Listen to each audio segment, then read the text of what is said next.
Hello students, मैं रमेश याग स्वागत करता हूं आपका इस वीडियो में।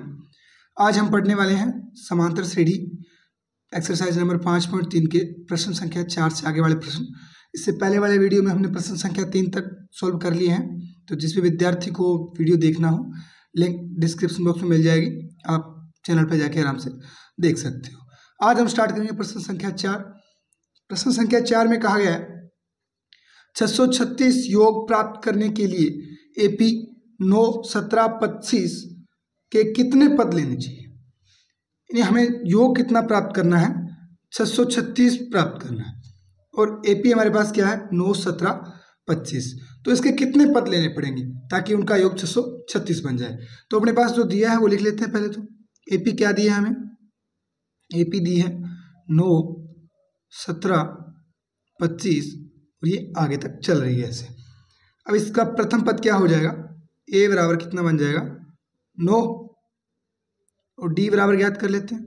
डी बराबर कितना हो जाएगा 17 - 9 यानी 8। अपने पास ए का मान आ चुका है और डी का मान आ चुका है। अब हमें एस एन कितना चाहिए, इसमें एस एन चाहिए हमें 636।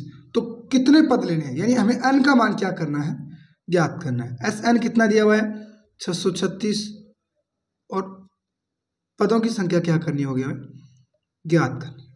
सूत्र हम जानते हैं, एस एन बराबर होता है n/2 ब्रैकेट के अंदर 2a + n-1 गुणा डी ब्रैकेट बंद बराबर क्या होता है एस एन। अब इससे मान रख लेते हैं अपने, n का मान हमें ज्ञात करना है, तो n/2 2 गुणा a का मान कितना है अपने पास 9 प्लस n ज्ञात करना है -1 गुणा d का मान कितना निकाला 8 बराबर एस एन का मान कितना है अपने पास 636। अब n-1 2 गुणा 9 कितने हो गए 18 प्लस ये 8n माइनस के 8 का n के साथ गुणा किया 8n, और 8 का -1 के साथ गुणा किया -8 बराबर कितने हैं 636। अब इसको देखते हैं आगे, प्लस के 18 माइनस के 8 बच गए 10, n/2 अंदर बचा 10 प्लस 8n बराबर है 636। अब इसमें से आप देख सकते हो 2 कॉमन आ रहा है दोनों में, इधर भी है 2 और इधर भी है 2, तो 2 बाहर कॉमन ले लेते हैं। n/2 गुणा में आ गया 2, और अंदर कितना बचा 5 + 4n बराबर क्या है 636। अब ये 2 भाग में, ये गुणा में दोनों कट जाएंगे। ये अब इस अंदर जो n है इसको अंदर गुणा करवा देते हैं, तो n का गुणा 5 से करवाएंगे, कितना बन जाएगा 5n प्लस 4n के साथ n का गुणा करवाएंगे, ये बन जाएगा 4n² बराबर कितना है 636। अब अपने क्या करते हैं, एक साइड लेके चलते हैं इनको, तो आगे इधर करते हैं इसको 4n², इसको सही रूप में लिख लेते हैं 4n² प्लस 5n माइनस में क्या आ जाएगा, इधर प्लस में था इस साइड आ जाएगा माइनस में 636 बराबर 0। अब अपने पास एक द्विघात समीकरण बन चुकी है, इसमें एक चर भी है और चर की घात 2 है। इसका मतलब ये कौन सी समीकरण हुई, द्विघात समीकरण। अब द्विघात समीकरण के मान निकालना हमने चौथी प्रश्नावली में सीखा हुआ है, चौथी प्रश्नावली की होगी, नहीं तो मैं बता देता हूँ अभी। इसका जो मान निकालने का तरीका क्या होता है, एक सीधाचार्य सूत्र होता है और एक गुणनखंड से होता है। गुणनखंड इसके आइडिया लगाना मुश्किल है, क्योंकि 636 और 4 का गुणा काफ़ी ज़्यादा हो रहा है, तो इतना बड़ा आइडिया नहीं लगा सकते, इसलिए अपने सीधाचार्य सूत्र से इसको कर लेते हैं। सीधाचार्य सूत्र क्या होता है, ये होता है -b plus minus √b² - 4ac बटे 2a। अब इससे आप देख सकते हो a का मान कितना है, n² का गुणांक a होता है, यानी यहां कर लेते हैं आगे बढ़ा,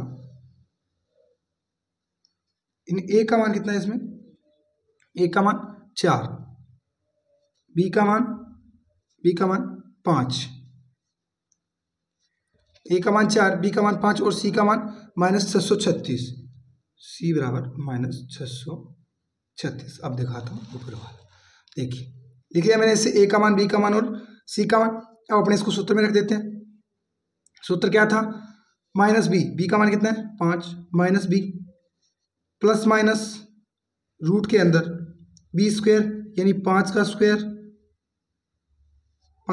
माइनस सूत्र का 4 गुणा a का मान 4 गुणा c यानी माइनस 636 ये रूट में और बटे में कितना आ जाएगा 2 गुणा a का मान 4।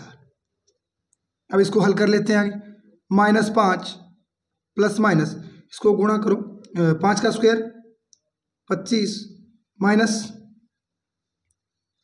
4 चौके 16 गुणा 636 करोगे तो ये बनेगा 16 गुणा 636, इसको करेंगे तो ये बनेगा अपने पास, इधर कर लेते हैं, इधर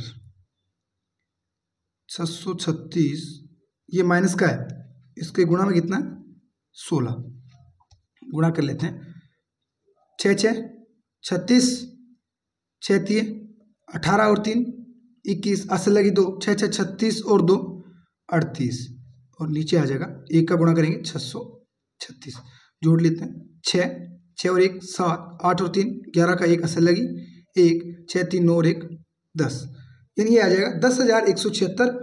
ये किसका आएगा, ये माइनस का था तो ये किसका आएगा माइनस का। अब अपने पास क्या बना माइनस का 10,176 और ये माइनस और ये माइनस क्या बन जाएगा प्लस, बटे में कितना है 4 2 8 ये बन जाएगा -5 प्लस माइनस रूट में ये 25 इसमें जुड़ जाएगा, माइनस माइनस प्लस हो गया तो 25 जोड़ेंगे 6 और 5 11 असल लगी 1 7 और 2 9 और 1 10 7 और 2 9 और 1 हासिल वाला 10।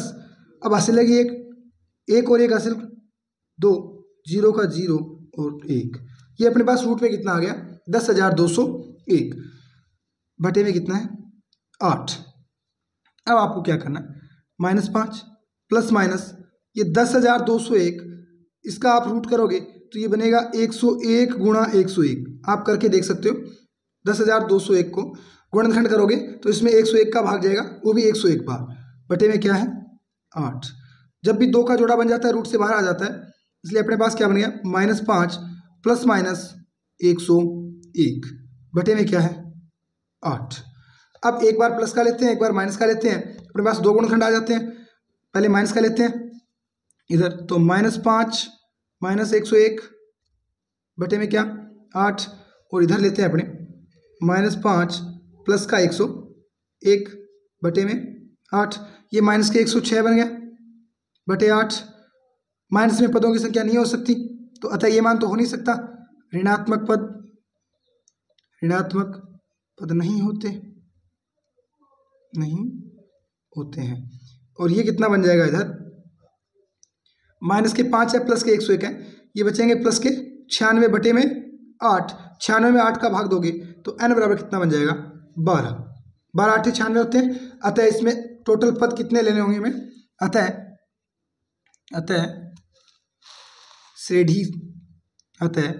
श्रेढ़ी का योग 636 प्राप्त करने के लिए 636 प्राप्त करने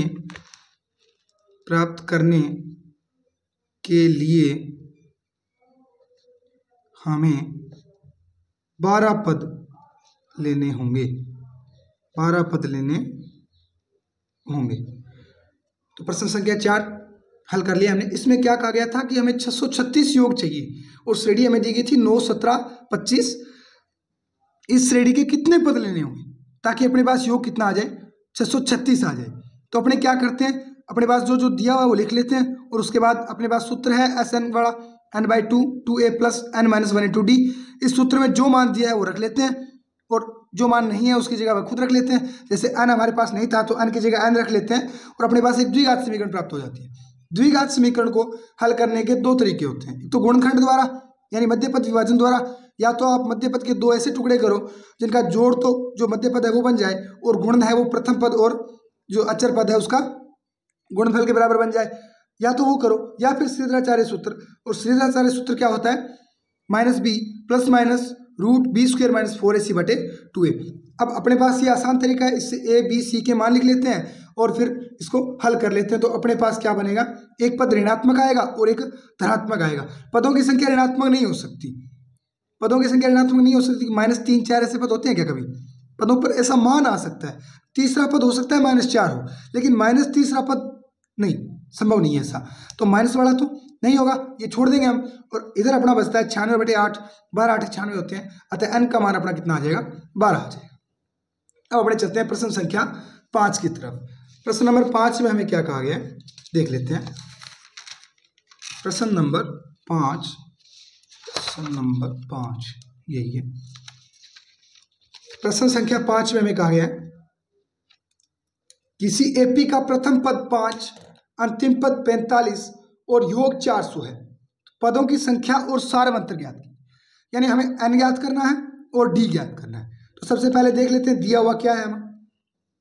अब हमें दिया क्या है, दिया है प्रथम पद कितना दिया है, यानी a का मान कितना दिया है हमें, a बराबर दिया है इसने 5, और अंतिम पद यानी an बराबर कितना दिया है 45, और Sn बराबर कितना दिया है, Sn बराबर दिया है 400। हमें ज्ञात क्या करना है, तो d का मान ज्ञात करना है और एक क्या ज्ञात करना है, n का मान ज्ञात करना है। अब अपने जानते हैं सूत्र। सबसे पहले हमें d का मान तो इससे मिल जाएगा, नहीं मिलेगा तो एक समीकरण बन जाएगी, कर सकते हैं अपने आराम से। सबसे पहले an वाला सूत्र लगाते हैं। an बराबर क्या होता है, a plus n minus 1 into D. a का मान हमारे पास कितना है, 5 है, 5 प्लस n का मान हमें नहीं पता, -1 गुणा d का मान भी नहीं पता, लेकिन an का मान हमें पता है, वो कितना है 45 है। ये 5 उधर लेके चलते हैं तो अपने पास बन जाएगा 45 माइनस 5 बराबर n माइनस 1 इंटू डी। इसको ऐसे ही रख लेते हैं, हमें कोई जल्दबाजी नहीं है, समीकरण नाम दे देंगे और आगे अपने उत्तर तो मिल ही जाएगा। 45 में से 5 गए 40 बराबर n माइनस 1 इंटू डी। इसको नाम दे दो आप समीकरण नंबर 1। अब हमारे पास एक जुगाड़ और है, वो क्या है, Sn का मान। इससे अपने मदद लेंगे। Sn बराबर हम जानते हैं सूत्र, और Sn का मान हमें दिया हुआ है, अतः Sn वाला सूत्र क्या होता है, n/2। n का मान हमें पता नहीं है, कोई बात नहीं, n/2 2a प्लस, ये क्यों लगा, हमें दिया हुआ है ना सूत्र, a प्रथम पद दिया हुआ है और अंतिम पद भी दिया हुआ है, तो वही लगा देते हैं। a प्लस an यानी प्रथम पद अंतिम पद बराबर कितना है, 400। अब इसको अपने मान रख लेते हैं। n का मान हमें पता नहीं है, n/2 प्रथम पद दिया हुआ है 5 प्लस अंतिम पद दिया है 45 बराबर कितना, 400। ये दो इधर भाग में है, किस में जाएगा, गुणा में, तो n गुना इधर 45 प्लस 5 50 बराबर ये आ जाएगा 400 गुणा 2। अब इस n को गुणा में है, दूसरी साइड लेके जाएंगे, किस में जाएगा, भाग में, तो n बराबर क्या बन जाएगा, 400 दुए 800 बटे 50, 0 से 0 गया, 5 से 80 गया 16 बार, तो n कितना बन जाएगा, n बराबर आ गया 16। अब n का मान आप समीकरण 1 में रख दो, d का मान आ जाएगा। n का मान यहाँ कर लेते हैं इसको आगे, n का मान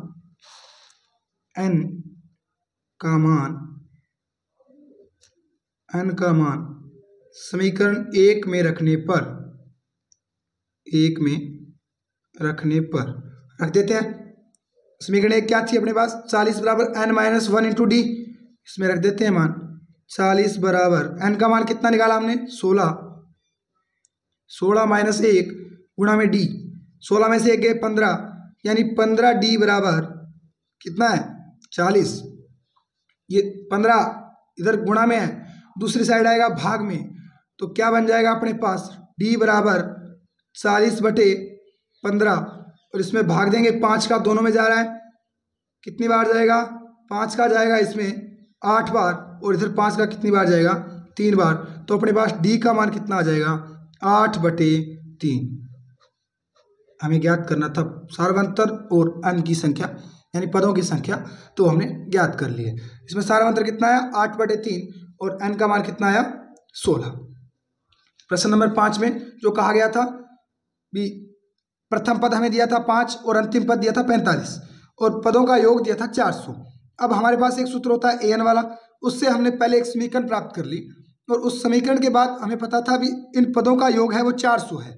तो हम एक सूत्र जानते हैं Sn बराबर n/2 और जब हमें प्रथम पद और अंतिम पद दोनों दिए हो तो अपने दोनों पदों का योग गुणा में n/2 बराबर कितना हो जाएगा 400, यानी n/2 और ब्रैकेट में अंदर प्रथम पद 5 + 45 बराबर है 400 और ये बन जाएगा n गुणा 45 और 5 50 बराबर 400 दुए, ये 2 इधर भाग वाला इधर गुणा में आ गया, 400 दुए 800/50, 800 में 50 का भाग दोगे 16 बार जाएगा, तो n का मान अपने पास कितना आ जाएगा 16 और ये मान अपने समीकरण 1 में रख देंगे जिससे अपने पास d का मान आ जाएगा। अब देखते हैं प्रश्न संख्या 6।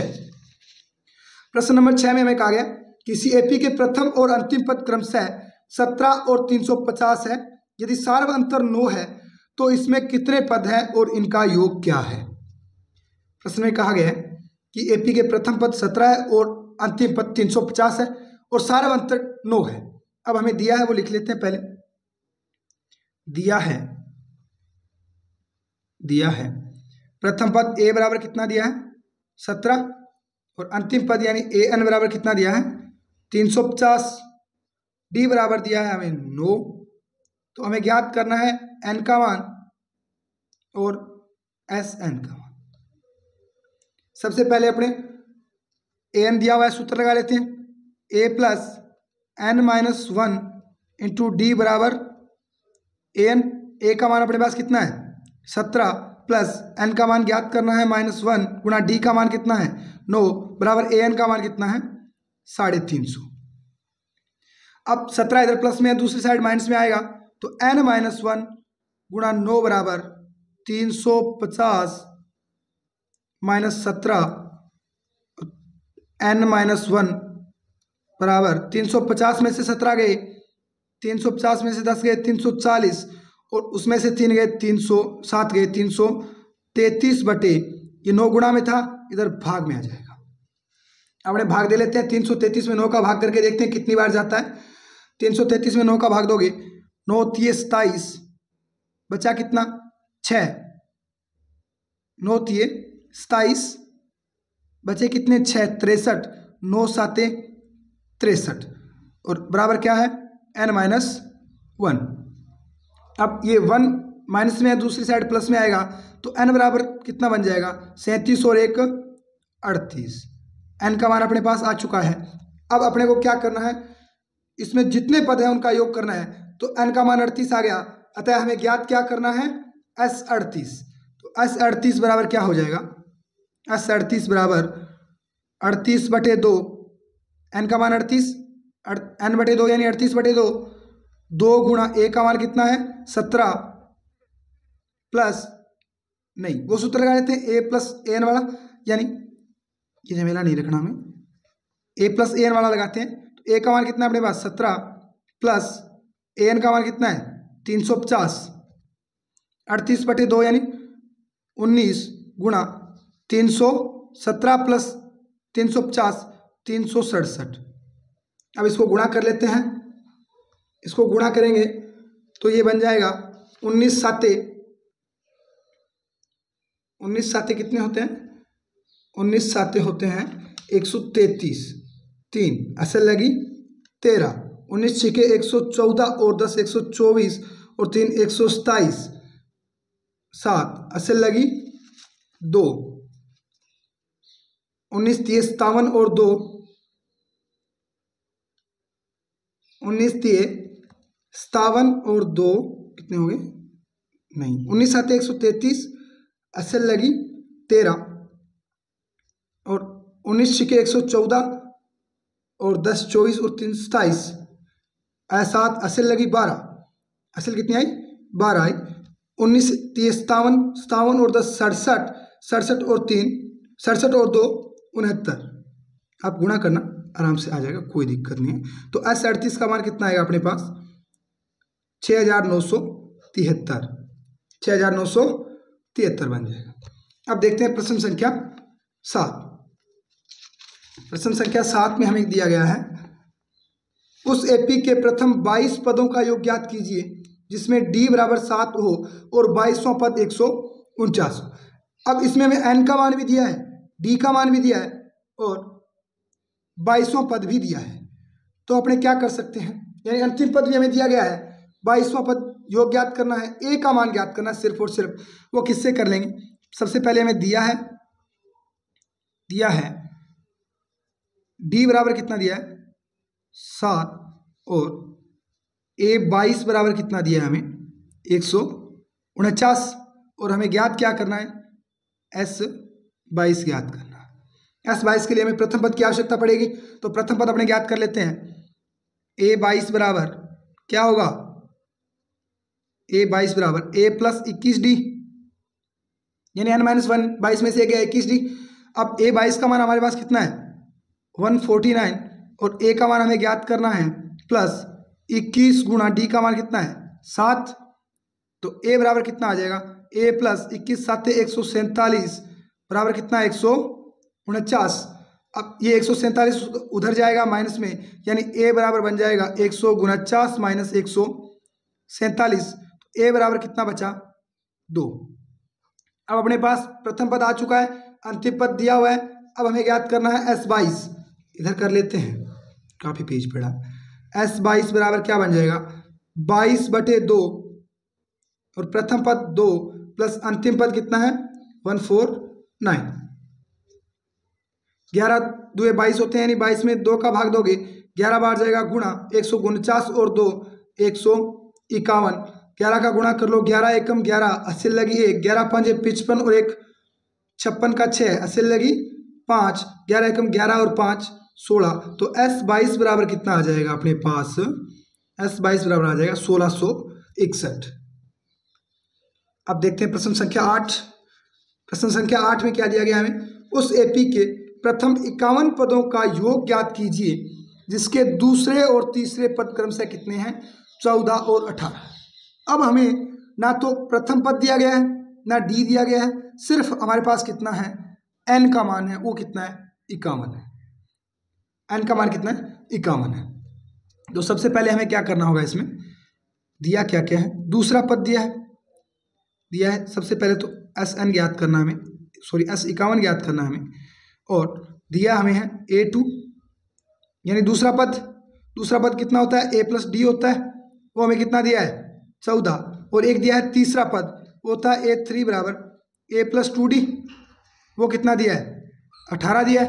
अब अपने इसको नाम देते हैं समीकरण नंबर 1 और इसको देते हैं समीकरण नंबर 2। a का विलोप कर सकते हैं अपने, दोनों जगह a है, तो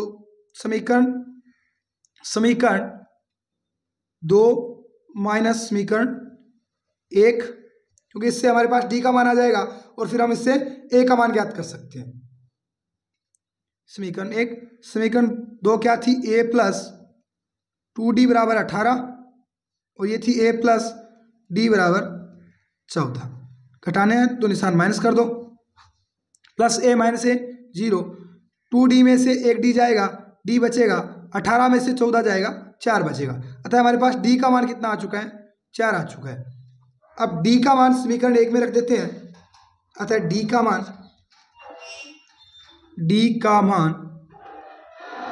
समीकरण 1 में रखने पर,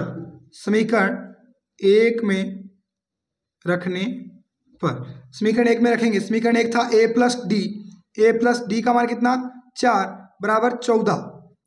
अब इधर प्लस का 4 दूसरी साइड माइनस में जाएगा, तो a बराबर बन जाएगा 14 माइनस 4, यानी अपने पास a का मान कितना आ जाएगा 10 आ जाएगा। अब अपने पास प्रथम पद आ चुका है, d का मान आ चुका है। अब हमें 51 पदों का योग ज्ञात करना है, अर्थात S51 ज्ञात करना है। तो सूत्र लगा देते हैं, S51 बराबर 51/2 2a यानी 2 गुणा a का मान था 10 प्लस n माइनस 1, n यानी 51 माइनस 1 गुणा d का मान कितना था 4। हल कर लेते हैं, 51/2 10 दुए 20 प्लस 51 में से 1 गया 50, 50 × 4 यानी 200 अब बन गया 51/2 गुणा 220। 220 में 2 का भाग दोगे ये बन जाएगा 110, यानी अपने पास आएगा 51 गुणा 110। अब 51 का आप 110 के साथ गुणा करोगे, 51 का 0 के साथ 0, 51 का 1 के साथ 1, 80 लगी 5, और 51 का 1 के साथ 51 और 5 56। तो S51 बराबर कितना बन जाएगा? 5610। ये अपने 8 प्रश्न आज हमने कर लिए हैं। उम्मीद करता हूँ जितने प्रश्न करवाए हैं समझ आए होंगे, और जिस भी विद्यार्थी को अपने सहपाठियों का भला करना है, यानी आप अच्छे मित्र हो, तो उनको ये वीडियो शेयर कर दीजिए ताकि वो भी कक्षा 10 का सिलेबस अच्छे तरीके से कर सकें। पूरा का पूरा सिलेबस इस चैनल पे स्टेप बाय स्टेप करवाया जाएगा। प्रत्येक प्रश्नमाला का हर एक प्रश्न इसी प्रकार हल करवाया जाएगा। मिलते हैं नेक्स्ट वीडियो में। Thank you. जय हिंद, जय भारत।